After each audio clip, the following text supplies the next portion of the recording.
पीछे दिया रे सब बोली हैप्पी न्यू ईयर रे जे दारू न पिएला पी पिया रे सब बोली हैप्पी न्यू ईयर रे सब बोली हैप्पी न्यू ईयर रे।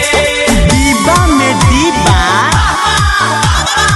अभी कहा दीबा में दीबा दीबा में बियर हमरा ओर से सब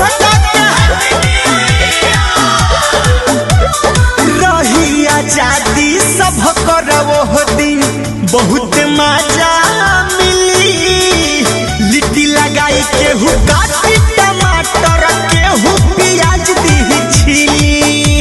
ए हम प्याज वाज नहीं छिलेंगे तो है दुगो आलू में छिल दो।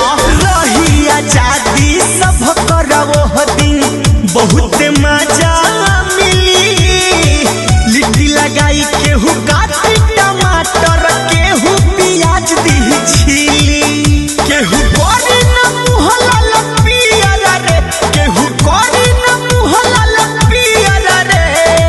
ओके डियर डीजे बाजी जाके पीछे दिया रे सब बोली हैप्पी न्यू ईयर रे जे दारू न पिएला पी पिया रे सब बोली हैप्पी न्यू ईयर रे सब बोली हैप्पी न्यू ईयर रे।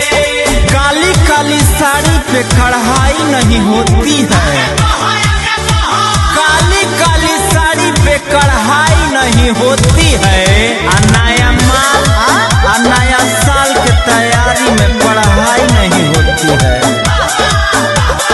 बोलू बिशुनपुरी कहेले बतिया केहू ना भूलाई केक कटाई और सेल्फी खिंचाई फेसबुक पर डालाई सब केहू डाली रवि जी और शक्ति सोना का टैग कर दी। गोलू बिशुनपुरी कहेले बतिया केहू ना भूलाई केक कटाई और सेल्फी खिंचाई फेसबुक पर डालाई रही सब